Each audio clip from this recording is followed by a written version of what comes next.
Imagine this. It's the end of the school year.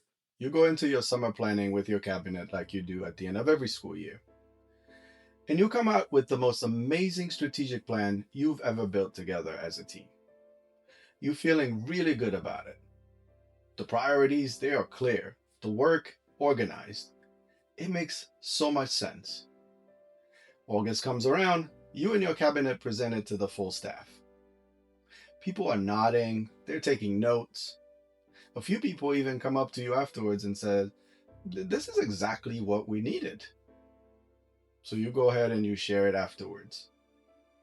The school year starts, and you're managing the excitement of the year. And then it's October. You're sitting in a cabinet meeting, and someone references the plan. So you ask the room, "What is our number one priority this year?" Silence. The silence is not because your people don't care, and it's certainly not because the plan wasn't good. Because a plan sitting in a shared drive or in a fancy presentation is not an implementation system. And here's what I've learned over the last 20 years that I've been doing this work. The gap between the plan and the practice is not a people problem. It's a system problem. And today, I'm going to show you exactly why that happens and give you a framework to make sure it never happens again. Hi, I'm Clovens. I'm an educator, school leader, and I've been doing this work for over 20 years. I run Meaningful Work Consulting to help schools and district leaders build what I called a contagious excellence culture. So let's get into it. Here's the real problem. It's not that school leaders don't know how to set priorities. We've established that we are really good at this. Most of us are excellent at that part. The problem is what happens after the plan is shared. There's no system to sustain the work.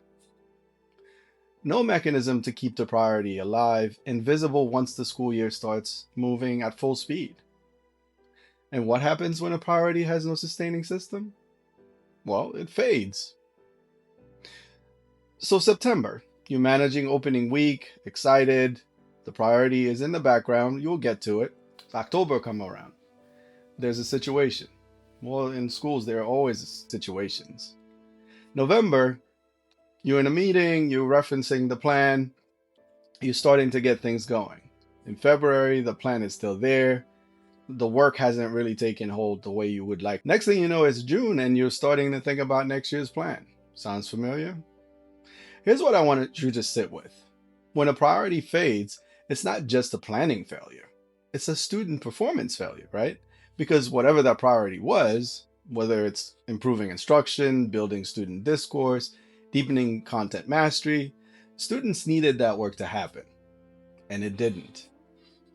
Not because nobody cared, because there was no system to sustain it. So why does this keep happening?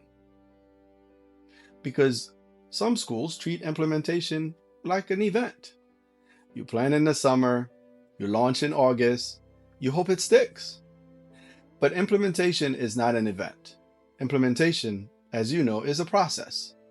And a process has to be built into the daily and weekly rhythm of your school, not layered on top of it. An event says, here's the plan, now execute it.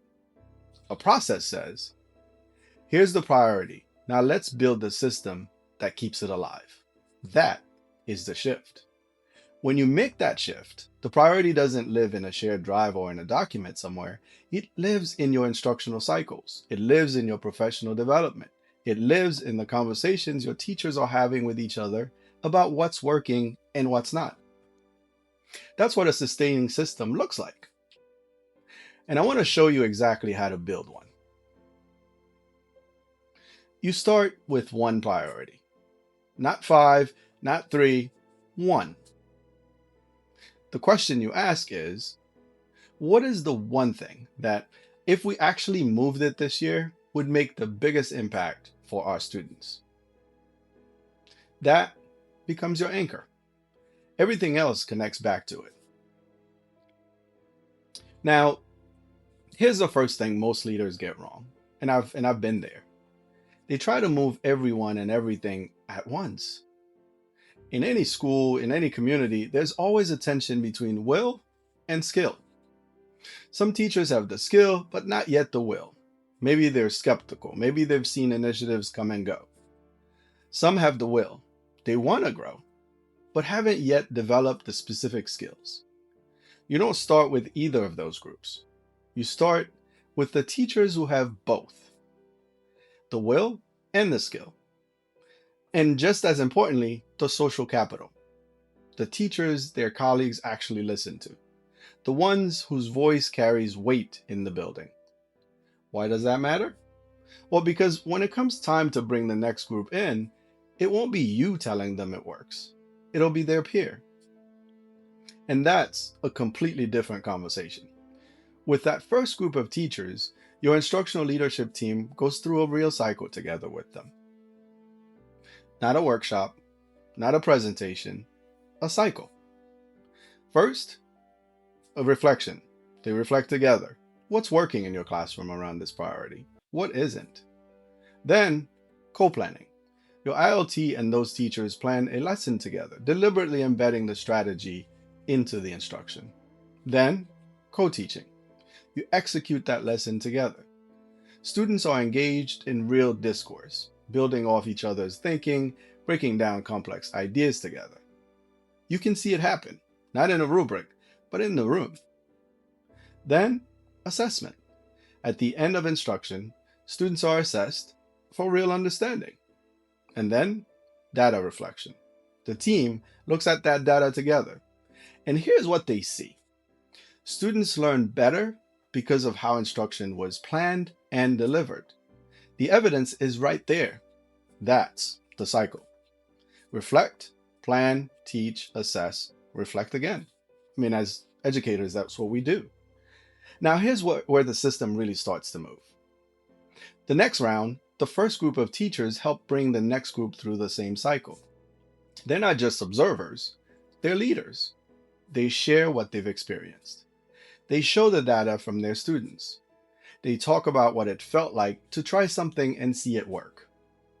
That testimony from a peer, not from leadership, opens a door that a memo or a PD could never. And the month after that, the wave gets bigger, and the month after that, and the month after that. And next thing you know, by April, you haven't just improved instruction at your school, you've shifted the culture. I want to be clear. While we're working with the first group, and they're going deep, the rest of your staff is not being ignored. Your weekly or bi-weekly professional development is entirely focused on the same priority. So everyone is doing the same thing. Everyone is engaging with it. Everyone is building foundational understanding. They're just moving at different pace. That's not a two-tiered system. This is strategically sequenced. Everyone is moving the same priority forward. Some are leading the charge. Everyone else is learning at a pace that works for them, just like we ask for our students, while still being part of the same work. Let me show you what this looks like when it's actually working. In my practice, we identified one priority at the start of the year: improving meaningful student discourse in the classroom. Not more participation, not more discussions, academic discourse. Students initiating and sustaining real conversations that build understanding and move toward mastery. We started with a small group of teachers, the ones with both the will and the skill. We then went through a full cycle together with them: co-planning, co-teaching, assessment, reflection, all of that. And now what the data showed us is that when discourse strategies were embedded deliberately into instruction, students performed better on assessments. The connection between how they were taught and what they actually learned was visible. That group then helped us bring the next group in. Same cycle, same priority, their voice leading the way. And the PD every single week focused entirely on discourse. So the whole staff was moving the same direction, just at different depths. That's not magic. That's just a system. And the priority never ended up forgotten because it was visible and alive in every classroom, in planning conversations, in the data teachers were looking at together every month with their colleagues or with their supervisors. Here's what I want you to take away from this video. Your school doesn't need a better strategic plan. You already got that. Your school needs a system that sustains the work from the first week of school all the way through June. A system where your priority lives in your instructional cycles, not in a document. Where your most committed teachers become the bridge that brings everyone else together. Where professional learning and classroom practice are pointing at the same thing every week, all year. That's how you close the gap between strategic vision and real student growth. So, if this kind of thinking resonates with you, subscribe to my channel. I will be putting out content like this regularly, frameworks, strategies, and honest conversations about what it actually takes to lead a school well. Reach out. We can have a diagnostic conversation. We'll figure out what's actually going on and whether I can help or not. I'm Clobenz. This is Meaningful Work. Let's do some meaningful work together.